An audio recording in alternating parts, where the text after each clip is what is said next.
اللہ مجھے بھی اور آپ کو بھی کثرت کے ساتھ درود پاک پڑھنے کی توفیق دے۔ آج میں آپ کو کم و بیش 2500 سال پیچھے لیے چلتا ہوں اور ایک ایسی عشق بھری داستان سنتے ہیں جس کی مثال ساری دنیا میں نہیں ملتی۔ بات ہے almost 2500 years ago۔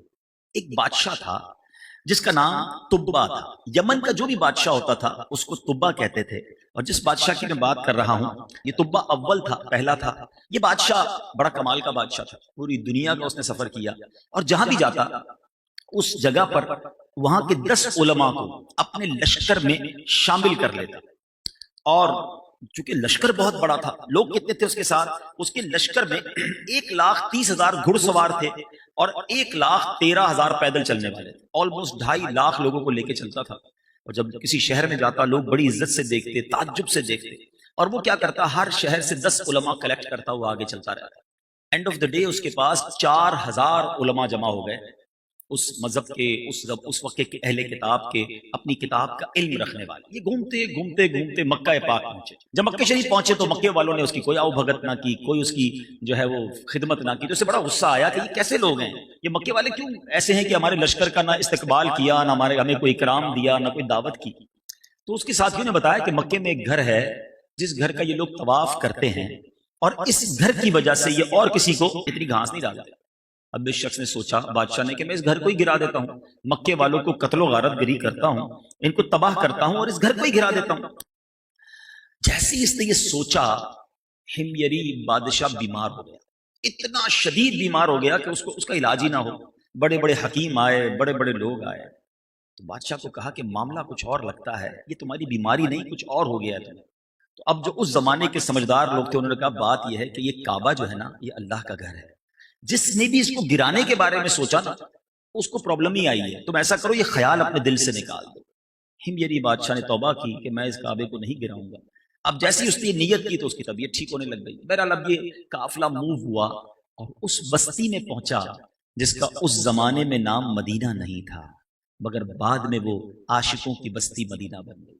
ہمیری بادشاہ اپنے اس عظیم الشان قافلے کے ساتھ جب مدینے پہنچا، اس بستی میں پہنچا، کھجوروں والی بستی میں، چونکہ اس کے ساتھ 4,000 علماء تھے، ان علماء نے اپنی کتابوں میں پڑھ کر بتایا کہ ہمیں آسمانی کتابیں بتاتی ہیں کہ یہی وہ جگہ ہے جہاں نبی آخر الزماں ہجرت کر کے آئیں گے، اس کو اپنا مسکن بنائیں گے، یہ ان کی بعثت کے بعد ہجرت کی جگہ ہے۔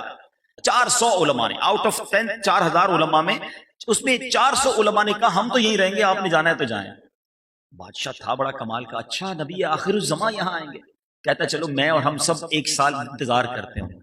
1 سال سب کے سب مدینے میں رہے۔ مدینہ ابھی مدینہ بنا نہیں، نبی پاک دنیا میں تشریف لائے نہیں، یہ پیارے آقا علیہ الصلوۃ والسلام کی ولادت سے 1000 سال پرانا واقعہ ہے۔ اب کیا ہوا؟ 1 ایئر انہوں نے وہاں پر انتظار کیا، جب دیکھا کہ نبی آخر الزمان تشریف نہیں لائے تو بادشاہ نے کیا کیا؟ 400 علماء کے گھر بنائے، ان 400 علماء کو سامان دیا، ان کی شادی کروائی، اور ایک اور خوبصورت گھر بھی بنایا اور ایک لیٹر لکھا۔ اللہ اکبر، ذرا دیکھیں یہ اس کے لیے خط لکھا جا رہا ہے جو ابھی بظاہر دنیا میں نہیں آئے ہیں۔ نبی پاک کے لیے اس بادشاہ نے خط کیا لکھا جس کا مضمون یہ ہے، تبا اول کی طرف سے نبی آخر الزمان کی خدمت میں یہ خط ہے، حضور اگر میں آپ کا زمانہ پاؤں گا، آپ کا خادم بنوں گا، آپ پر میں ابھی سے ایمان لاتا ہوں، کاش میں آپ کا زمانہ پاؤں، آپ کا خدمتگار بنوں، حضور اگر میں آپ کا زمانہ نہ پاؤں تو بروز قیامت مجھے بھول نہ جائیے گا۔ اللہ اکبر، یہ خط اس نے ان 400 علماء میں سے جو سب سے بڑے عالم دین تھے ان کو دیا، کہا دیکھو جب آپ کا آخری وقت آئے آپ اپنی اولاد کو دے دینا، اس کو بھی وصیت کرنا، اگر وہ بھی نبی پاک کا زمانہ نہ پائیں تو اگلے اپنی اولاد کو دے دینا۔ میرے بیچ اسلامی بھائیوں، یہ 400 علماء وہاں بس گئے۔ آپ جانتے ہیں یہ انصار صحابہ جو تھے نا مدینہ پاک میں، جن لوگوں نے نبی پاک کو ویلکم کیا تھا مکے سے تکلیف کے بعد جب صحابہ کرام اور میرے آقا نے ہجرت کی تھی، جن لوگوں نے میرے آقا کے لیے اپنے گھر کے دروازے کھول دیے، علماء بتاتے ہیں یہ انہی 400 علماء کی اولاد ہے، یہ انصار صحابہ وہ بنے۔ سبحان اللہ، یہ خط ایک کے بعد ایک کے پاس ڈائیورٹ ہوتا گیا ہے۔ اب وہ وقت آ گیا جب مدینے والوں کو پتا چل گیا کہ مکے میں نبی پاک تشریف لے آئے ہیں۔ اب انہوں نے مشورہ کیا ان انصاریوں نے کہ ایسا کرتے ہیں، یہ خط جو ہمیں تبا اول بادشاہ نے تقریباً 1000 سال پہلے دیا تھا، اب کسی وفد کو بھیجتے ہیں جو جائے اور نبی پاک علیہ الصلوۃ والسلام کو یہ ان کا خط دے کر آ جائے۔ اب یہ خط لے کر ابو لیلہ، اس زمانے میں جو شخص تھا، اس کو بھیجا گیا. سبحان اللہ، ذرا الفاظ سنیے گا. ابو لیلہ جو ہے وہ نبی پاک علیہ الصلوۃ والسلام کی بارگاہ میں پہنچتا ہے. نبی پاک بنو سلیم کے قبیلے میں تشریف فرما تھے. جیسے ابو لیلہ نبی پاک کے قریب پہنچا، میرے آقا فرماتے انت ابو لیلہ، تم ابو لیلہ. وہ حیران ہو گیا کہ میں نے تو ابھی تعارف ہی نہیں کرایا، یہ کیسے ہیں؟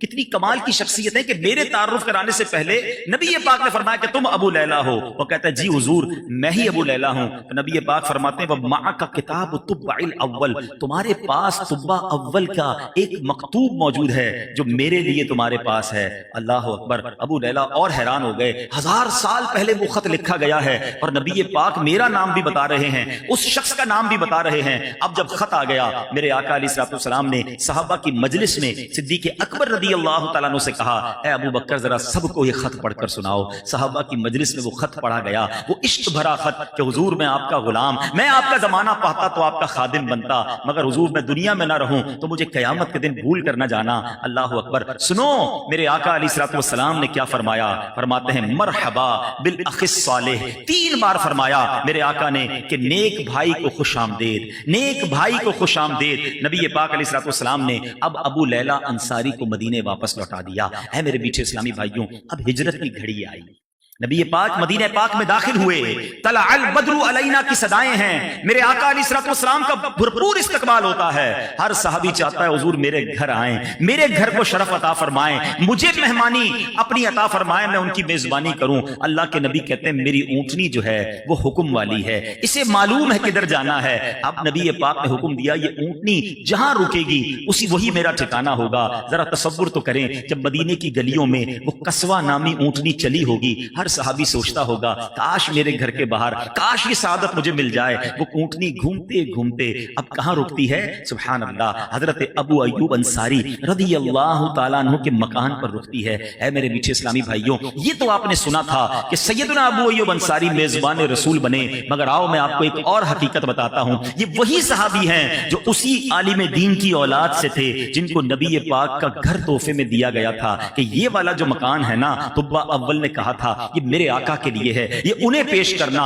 سبحان اللہ. تو پتہ یہ چلا کہ نبی پاک سیدنا ابو ایوب انصاری کے مکان میں نہیں، اپنے ہی مکان میں جلوہ فرما تھے. یہ مکان خود نبی پاک کو گفٹ ہوا تھا. ابو ایوب انصاری جو ہیں گویا وہ مہمان تھے اور آقا میزبان ہیں. اعلیٰ حضرت امام اہل سنت کا مجھے وہ شعر یاد آ رہا ہے، آسماں خان زمین خان زمانہ مہمان، آسماں خان زمین خان زمانہ مہمان، صاحب خانہ لقب کس کا ہے تیرا تیرا. دنیا میں آج تک کوئی ایسی پرسنالٹی نہیں آئی کہ جس کے پیدا ہونے سے پہلے 1000 سال پہلے سے اس سے محبت کرنے والے، اس کا نام لینے والے، اسے گفٹ دینے والے، اس کا غلام بننے کی تمنا رکھنے والے لوگ ہوئے ہوں. ارے نبی پاک سے محبت تو خیر جبریل کو بھی ہے، حضرت آدم سے محبت کا ذکر چل رہا ہے، مگر پیارے آقا علیہ الصلوۃ والسلام کے مدینے کو ابھی نبی پاک نہیں آئے. اپنا مسکن بنا لینا، اس مدینے کو چھوڑ کر نہ جانا.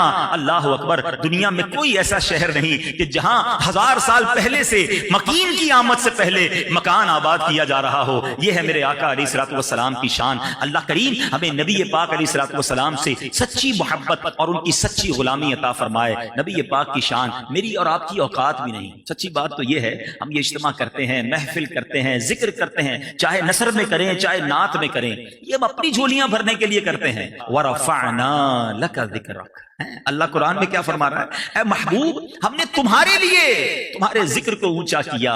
سیدی اعلیٰ حضرت لکھتے ہیں نا، تو گھٹائے سے کسی کے نہ گھٹا ہے نہ گھٹے، جب بڑھائے تجھے اللہ تعالی تیرا. اللہ کریم نے اپنے حبیب علیہ الصلوۃ والسلام کے ذکر کو کس شاندار انداز میں اپنے ذکر کے ساتھ جوڑا. اسی آیت کے بارے میں نبی پاک علیہ الصلوۃ والسلام نے جبریل امین سے ایک سوال کیا، اے جبریل اس آیت کے بارے میں بتاؤ.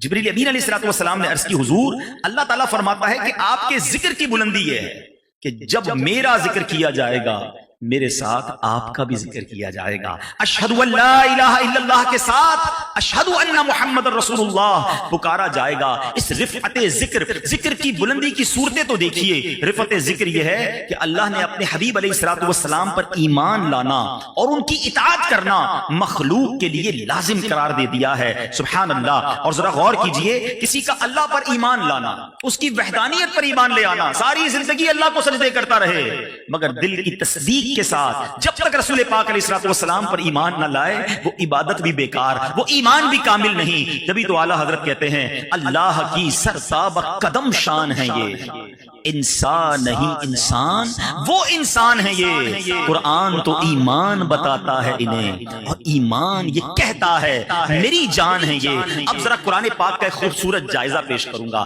قرآن مجید میں اللہ تعالیٰ نے اپنے حبیب علیہ الصلوۃ والسلام کے ذکر کو اپنے ذکر کے ساتھ, اپنی اطاعت کو اپنے حبیب علیہ الصلوۃ والسلام کی اطاعت کے ساتھ کیسا مرج کیا, کس شان سے نبی پاک کا ذکر کیا. ذرا سنتے جائیے گا, ایمان تازہ ہو جائے گا. ذرا سوچئے گا. اللہ تعالیٰ فرماتا ہے سورہ بقرہ آیت نمبر 278 and 279, آپ سے جنگ خدا سے جنگ ہے.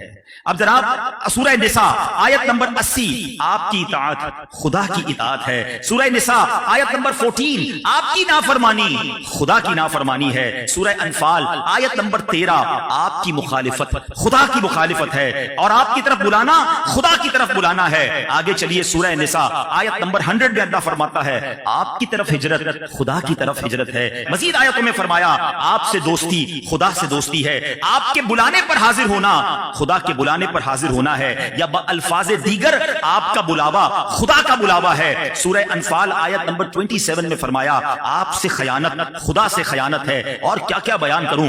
سورہ توبہ آیت نمبر 62 میں فرمایا آپ کی رضا خدا کی رضا, آپ کو راضی کرنا خدا کو راضی کرنا ہے. سورہ توبہ آیت نمبر 24 میں فرمایا آپ کی محبت خدا کی محبت ہے. سورہ توبہ آیت 74 آپ کا کسی کو مال دینا غنی کرنا خدا کا غنی کرنا ہے. سورہ احزاب آیت نمبر 36 آپ کا فیصلہ خدا کا فیصلہ ہے, آپ پر پیش قدمی خدا پر پیش قدمی ہے. سورہ حشر آیت نمبر 8 آپ کی مدد خدا کی مدد ہے. ارے سوچو تو صحیح, اللہ نے اپنے حبیب کی شان کو قرآن میں کیسے بیان کیا, پھر کیوں نہ سیدی اعلیٰ حضرت لکھیں کہ بخدا خدا کا یہی ہے در.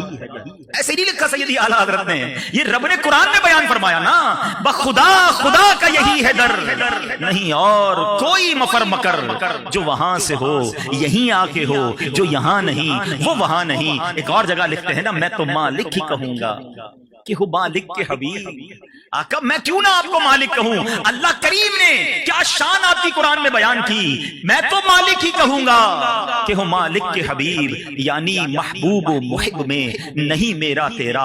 ارے ہم اور آپ کیا ذکر کریں, ہماری اوقات کیا ہے. یہ خدا کی قسم, یہ اللہ کی مہربانی مجھ پر اور آپ پر ہے کہ اس نے میری زبان کو آپ کے کانوں کو ہمارے اوقات کو یہ موقع دیا کہ ہم اللہ کے حبیب کی شان بیان کر رہے ہیں, ان کا ذکر کر رہے ہیں. تو بہرحال میرے بیچ اسلامی بھائیوں بہت ساری باتیں قرآن کے ذریعے بھی سیکھنے کو مل رہی ہے. آپ علیہ الصلوۃ والسلام کا ذکر ذرا سنیے کہ کہاں کہاں اللہ نے بلند فرمایا.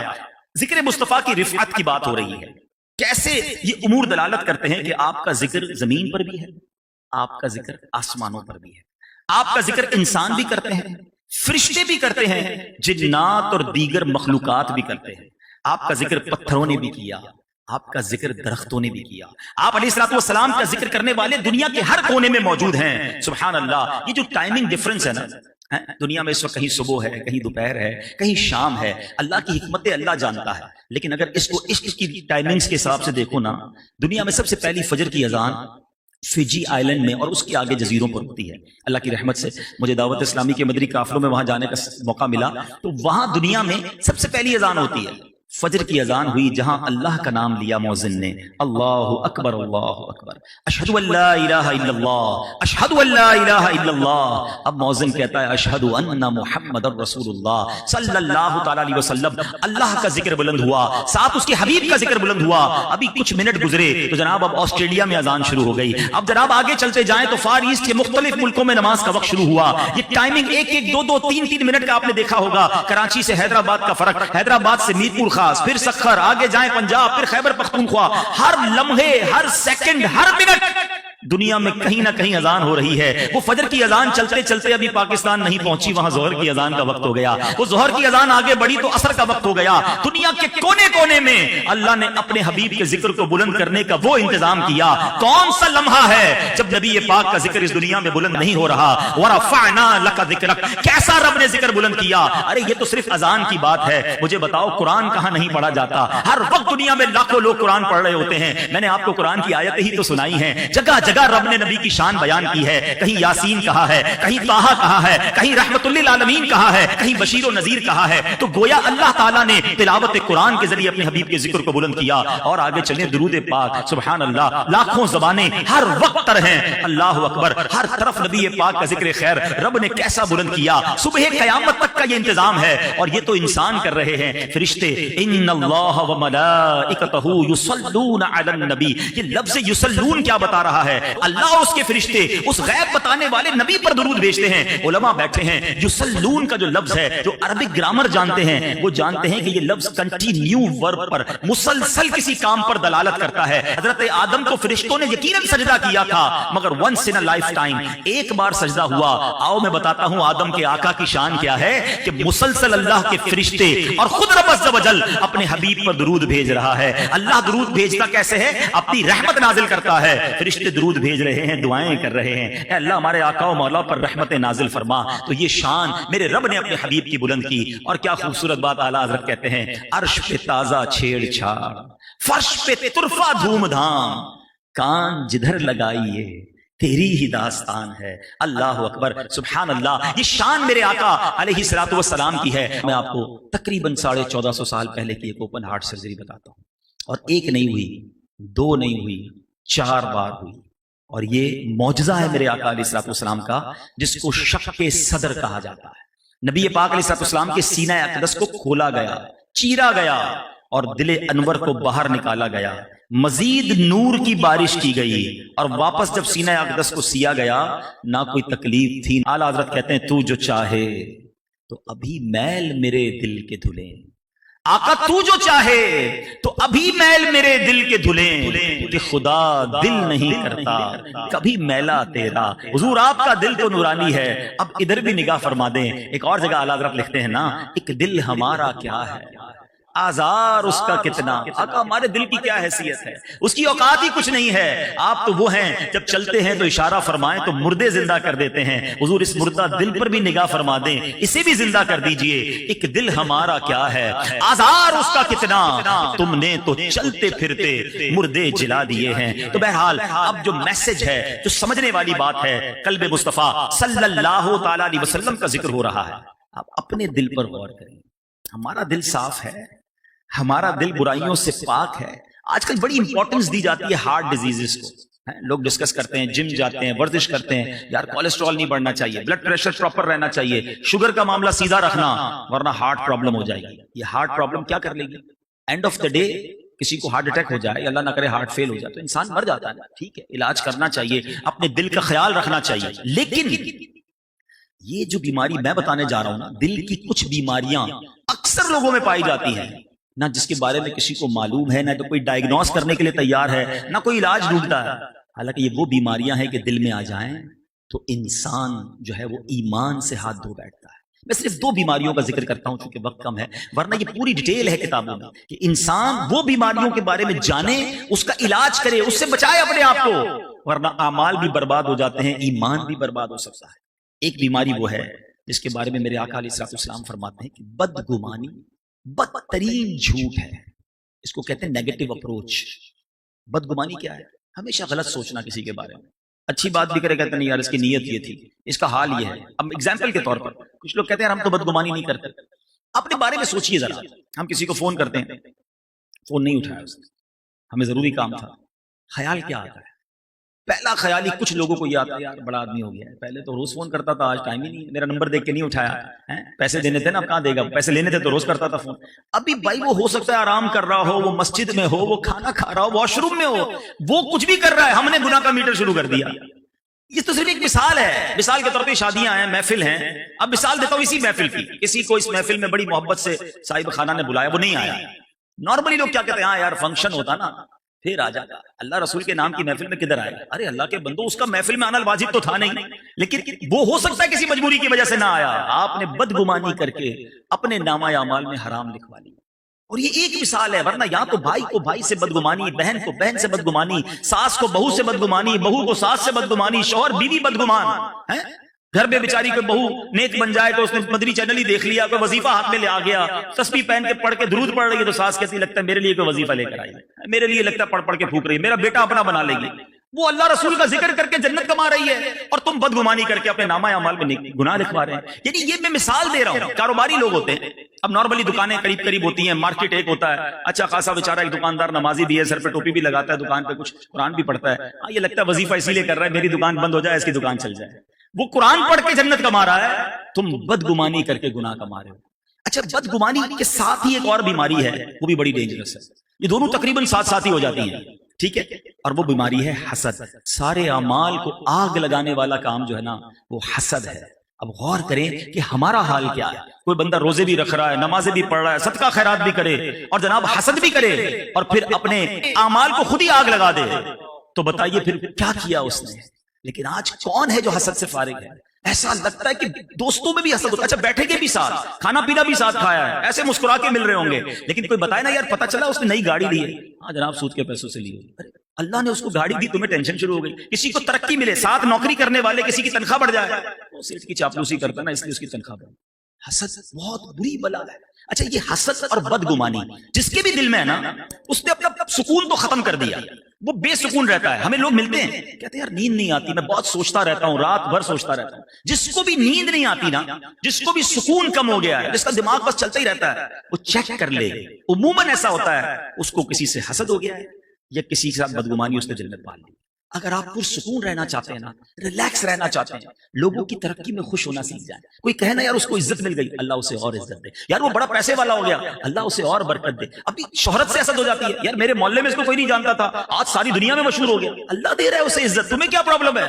حسد کرنے والا دنیا میں بھی جلتا ہے اور پھر اللہ نہ کرے رب ناراض رہا تو آخرت میں بھی جلے گا۔